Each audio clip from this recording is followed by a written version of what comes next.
कहानी शुरू होती है और हम देखते हैं कि एक प्राइवेट जेनेटिक इंजीनियरिंग कंपनी जिसका नाम सेंसेक्ट होता है मुख्तलिफ प्रोजेक्ट्स पर काम कर रही होती है। वो लोग दरअसल एक इंसान बनाना चाहते थे, एक ऐसा इंसान जो हर तरह से किसी आम इंसान से ज्यादा तेज हो। उन्होंने अपने इस मिशन का आगाज हाइब्रिड बायोलॉजिकल ऑर्गेनिज्म से किया, लेकिन वो बायोलॉजिकल बिल्कुल भी नहीं था। और साथ ही उन लोगों ने डीएनए के साथ नैनो टेक्नोलॉजी को भी इस्तेमाल किया और साथ में उन्होंने नर्वस सिस्टम को यूटिलाइज किया, यानी पूरे नर्वस सिस्टम को धोखे में रखने वाली बात है कि उनका जो सब्जेक्ट है उसका दिमाग और पूरा नर्वस सिस्टम उन नैनो पार्टिकल्स को भी एक्सेप्ट करे। अपने इस मिशन में वो लोग कामयाब हो जाते हैं और मजीद अपने एक्सपेरिमेंट को आगे लेकर बढ़ते हैं। इस एक्सपेरिमेंट के बाद जब पहला प्रोजेक्ट पूरा हो जाता है और एक सब्जेक्ट पैदा होता है, लेकिन उसकी हालत काफी खराब होती है। शायद इसकी वजह ये होती है कि सब्जेक्ट के डीएनए ने उन नैनो पार्टिकल्स को एक्सेप्ट नहीं किया होता और वो इससे बाहर निकले होते हैं। इस एक्सपेरिमेंट में उनका सब्जेक्ट फेल हो चुका था।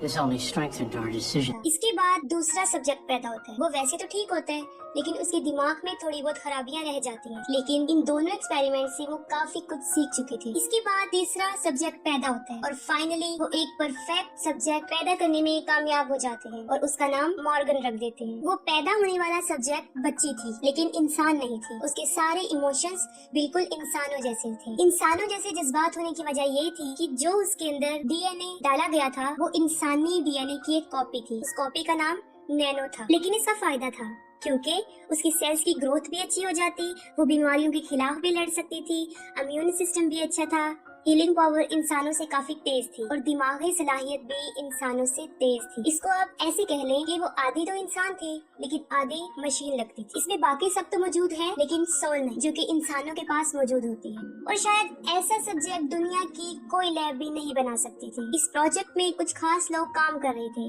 जो कि सब साइंटिस्ट थे। उन्होंने अपनी सारी जिंदगी इस प्रोजेक्ट में लगाई और फिर उनको ये सब्जेक्ट मिला और यकीनन ये प्रोजेक्ट उनके लिए उनकी जिंदगी का सबसे बड़ा हिस्सा था। Her intelligence grew. वक्त के साथ साथ मॉर्गन भी बड़ी होती जा रही थी। वो बहुत खुश मिजाज थी, सब लोग उसे काफी पसंद करते थे और उसके साथ ऐसे ही ट्रीट करते थे कि जैसे वो उनकी अपनी बच्ची हो। उनमें से जो सबसे ज्यादा उससे प्यार करता था वो थी डॉक्टर एमी। वो मॉर्गन का बहुत ख्याल रखती थी, उसको घुमाने लेकर जाती थी, ऐसे ही ट्रीट करती थी जैसे ये उसकी अपनी बेटी। फिर एक दिन एमी मॉर्गन को जंगल में घुमाने के लिए लेकर जाती है, जैसे वो मामूल के लिए लेकर जाती थी। उनके आउटिंग की एक लिमिट थी और उस दिन वो लिमिट क्रॉस कर चुके थे। मॉर्गन उस जंगल में मौजूद एक जख्मी हिरन को मार देती है। वो हिरन बुरी तरह तड़प रही थी, उसका बचना नामुमकिन था। लेकिन ये बात काफी अजीब थी कि सब्जेक्ट के अंदर जो चीजें फिट की गई थी वो किसी भी लिहाज से किसी इंसान की या किसी जानदार चीज की जान लेने वाली चीजें नहीं थी। ये देखकर उन सब डॉक्टर्स को काफी अजीब महसूस होता है।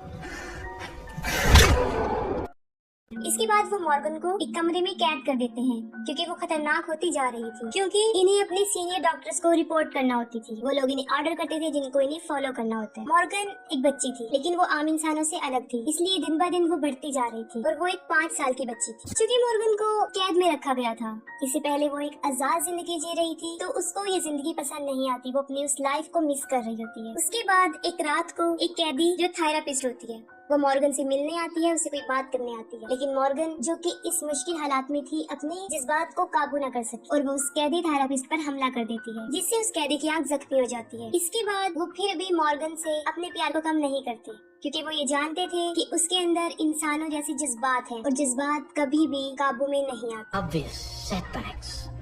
This project is heading in the right direction. ये मामला काफी संजीदा होने के बाइस उनके हेड ऑफिस तक पहुंच जाता है। उसके बाद मॉर्गन को शक की निगाह से देखा जाता था। वो लोग ये समझते थे कि शायद इस सब्जेक्ट को बनाने में हमसे कोई गलती हो गई है। उसके बाद वो कुछ स्पेशलिस्ट को वहाँ पर भेजते हैं कि वो सब्जेक्ट को चेक करें। अगर हमसे वाकई ही कोई गड़बड़ या गलती हुई है तो उसे खत्म कर दिया जाए। इस मिशन को टैकल करने के लिए एक फीमेल डॉक्टर को भेजा जाता है जिसका नाम लिवदर्स होता है। वो काफी स्ट्रिक्ट होती है, जो अपने मैटर्स को बहुत स्ट्रिक्टली सॉल्व करती है। वो आते ही सबसे सवालात करना शुरू हो जाती है और उसको इस बात का पता चलता है कि सब लोग सब्जेक्ट से काफी क्लोज हैं, जिसको वो अच्छा नहीं समझती। और वो जख्मी थेरेपिस्ट वो भी इस हादसे को मॉर्गन की गलती नहीं कहती, बल्कि वो कहती है कि इसमें मेरा कसूर था। उसके बाद मॉर्गन की दिमागी हालत को देखने के लिए एक साइकोलॉजिस्ट डॉक्टर एलम को सिलेक्ट किया जाता है कि वो उसका दिमाग चेक करें और ये चेकअप होने के बाद वो इस बात का फैसला करेंगे कि मॉर्गन नॉर्मल है या नहीं। बाकी डॉक्टर्स उसको समझाते हैं कि आप मॉर्गन से बराह रास्त बात नहीं करेंगे बल्कि उसके रूम से उस पार बात करेंगी, क्योंकि ये हमें रिस्की लगता है। लेकिन फिर भी डॉक्टर नहीं मानता, वो उससे सामने बैठकर बात करना चाहता है। इस पर बाकी डॉक्टर भी एग्री हो जाते हैं।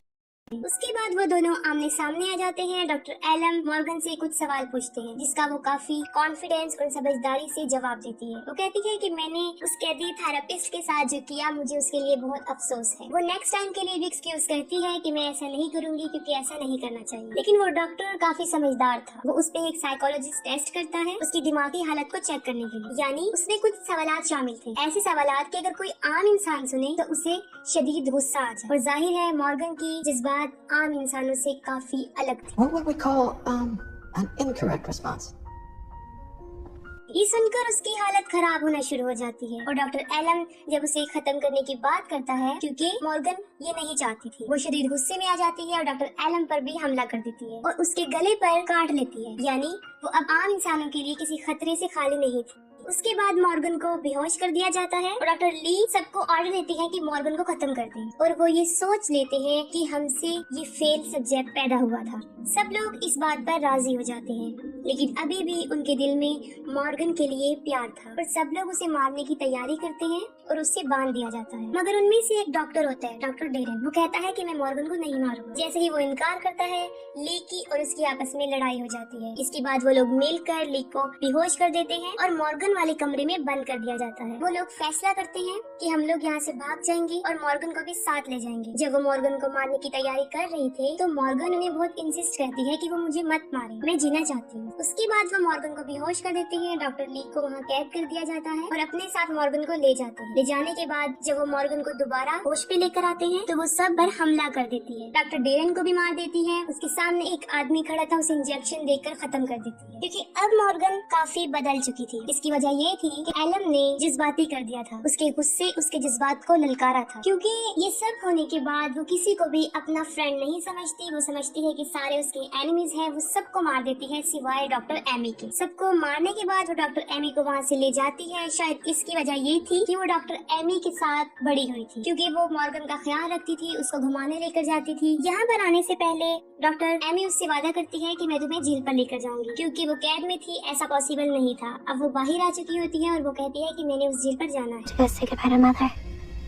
एमी बहुत परेशान थी, उसे समझ नहीं आ रहा था कि वो क्या करे। और दूसरी तरफ डॉक्टर ली, जिसका मकसद ये बन गया था कि वो फेल सब्जेक्ट को मार दे। वो मॉर्गन का पीछा करती है। वो दोनों एक जंगल में मिलते हैं, जहाँ उनकी आपस में काफी लड़ाई होती है और मॉर्गन इस लड़ाई में ली को शदीद जख्मी कर देती है। लेकिन उसके बाद डॉक्टर ली मॉर्गन को पानी में डुबोकर मार देती है और इस प्रोजेक्ट में जितने भी डॉक्टर शामिल थे वो सबको भी मार देती है। मॉर्गन एक छोटा सा सैंपल था, क्योंकि वो लोग आर्टिफिशियल इंटेलिजेंस पर काम कर रहे थे और साथ ही इंसानों के मुख्तलिफ बिहेवियर पर। और इसकी सबसे बड़ी मिसाल हमारे सामने थी डॉक्टर ली। वो इंसान लगती थी, लेकिन वो इंसान नहीं थी। वो उन्हीं डॉक्टर का बनाया गया एक प्रोजेक्ट था, एक सब्जेक्ट। और वो मॉर्गन से भी पहले बनाई गई थी, जिसमें ह्यूमन फीलिंग्स तो शामिल नहीं थी, लेकिन मिलिट्री जैसी सोच बहुत आती। लेकिन अब सवाल ये है कि वो डॉक्टर ली को बनाने में कामयाब क्यों हुए और मॉर्गन को क्यों नाकाम हो गई? क्योंकि मॉर्गन में उन्होंने ऐसी अच्छी फीलिंग्स रखी थी जो इंसान अच्छी चीजों को पसंद करता है, जैसे आजादी और बहुत सी अच्छी चीजें। मॉर्गन जंगलों, झीलों,